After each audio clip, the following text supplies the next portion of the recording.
한 30분 사이에서 집을 나갔어요. 나하고 아름이 조사하는 게 정류장 있는 걸 보고 나는 밭을 갔습니다. 그러고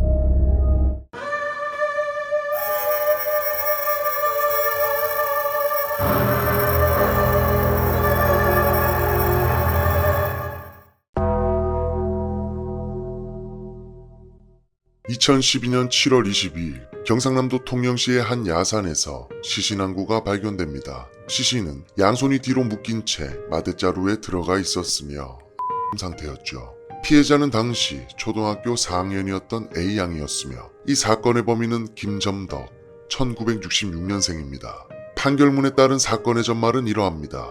2012년 7월 16일 통영의 한 시골 마을에서 지내던 A양은 평소와 똑같이 집에서 약 2.6km 떨어진 학교로 등교를 하기 위해 버스 정류장으로 나옵니다. 그러나 기다려도 버스가 오지 않자 근처 밭에서 일을 하고 있던 김점덕에게 피해자는 혹시 학교까지 태워줄 수 있냐 라고 묻습니다. 피해자 A양과 김점덕의 집은 불과 약 100m가량 떨어져 있었기 때문에 그들은 평소 인사를 하며 잘 알고 지내는 사이였죠. 김점덕은 알겠다며 A양을 본인의 트럭에 태운 뒤 출발합니다. 참고로 A양이 트럭에 타기까지의 경위는 피해자의 진술을 이제 들을 수가 없기 때문에 김점덕의 진술 내용을 참고할 수밖에 없다는 점 양해 부탁드립니다. 실제로 일부 언론에서는 김점덕이 피해자에게 먼저 태워줄까 라고 물었다는 내용도 있습니다. 그렇게 김점덕은 A양을 트럭에 태운 뒤 반바지를 입고 있던 A양의 다리를 보고 성적 욕구를 느끼게 됩니다. 그래서 성폭행을 결심하죠. 김점덕은 차에 있는 테이프를 이용해 피해자의 입과 손을 묶었으며 시키는 대로 하라고 협박을 합니다. 그 후 피해자 휴대폰에 전원을 끄고 근처 하수구에 버렸죠. 그리고 본인의 집으로 A양을 데리고 와 성폭행을 시도합니다. 그러나 A양의 저항이 너무 거세자 결국 사망에 이르게 하고 말죠.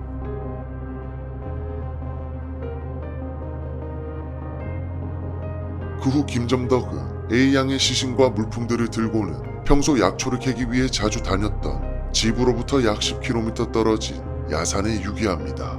그런 사실도 모른 채 A양의 아버지는 학교를 가지 않고 전화도 받지 않는 A양을 찾아다녔고 결국 경찰에 실종신고를 했습니다. 김점덕의 진술에 따르면 평소 A양은 자전거를 타고 지나가다가 그의 집에 잠시 들려 놀다 가는 등 김점덕과 피해자는 평소 잘 알고 지내던 이웃이었습니다.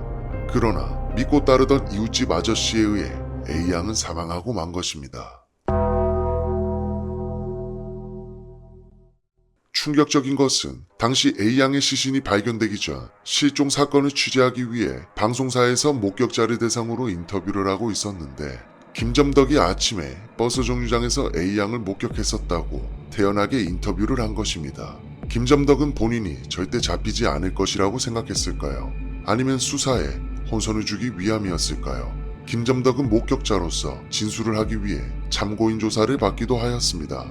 그러나 경찰이 김점덕의 진술 내용을 토대로 조사를 해보니 A양은 버스에 탑승한 흔적이 없었고 인터뷰 후 잠적한 김점덕을 용의자로 지목했습니다. 오히려 이 인터뷰로 인해 김점덕의 얼굴은 노출되었고 검거가 더 수월할 수 있었던 것이죠. 결국 김점덕은 범행 발생으로부터 약 6일이 지난 7월 22일에 경찰에 검거됩니다. 더 놀라운 것은 김점덕의 전과가 무려 12범이었던 것이었습니다. 더군다나 그에게는 당시 베트남 출신의 아내와 3살짜리 딸이 있었던 것이죠. 그의 전과에는 폭행, 음주운전, 무면허 운전과 함께 성범죄 또한 있었습니다. 2005년 1월 13일 이웃이던 60대 여성이 마을 주변의 냇가에서 다슬기를 채집하던 것을 발견하고는 김점덕은 주변 돌을 이용해 피해자를 구타하고 넘어뜨려 기절을 시켰으며 성을 하기 위해 풀밭으로 여성을 옮기려다가 미수에 그쳤던 사건입니다. 당시 김점덕은 술에 만취한 상태로 범행을 저질렀다는 이유로 심신미약이 인정되고 겨우 징역 4년을 받습니다. 그리고 출소 후 고작 3년이라는 시간이 지나고 이 범죄를 저지른 것이죠. 또한 검거대 당시 김점덕의 집에서는 야과 야설이 약 200여 편 발견되었으며 놀랍게도 아동과 관련된 내용도 상당수 가지고 있었다고 합니다. 여담으로 김점덕의 베트남 출신 아내는 당시에 공범 의혹으로 함께 수사를 받았으나 공범이 아닌 것으로 밝혀졌으며 아내는 김점덕에게 전과가 있는 것조차 몰랐다고 하죠. 22살의 베트남인 아내는 남편 김 씨의 범행 소식을 접한 뒤 18개월 된 어린 딸을 안고 흐느낍니다.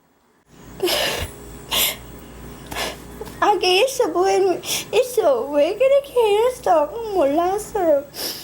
이 사건 이후 신랑의 전과 기록을 알지 못한 채 결혼하게 되는 다문화 여성에 대한 정책이 필요하다는 여론이 생겨났습니다. 검찰은 재판에서 김정덕에게 사형을 구형하였으나 피고인 김정덕의 불우한 출생과 불우한 성장 과정, 그리고 피해자가 한 명인 점과 우발적인 범죄로 보이며 죄책감을 느끼고 반성하고 있다는 점을 감안하여 무기징역을 선고합니다. 어쩌면 김정덕은 추후 가석방이 가능할지도 모르겠군요. 이러한 범죄자들의 근절을 영원히 기원합니다.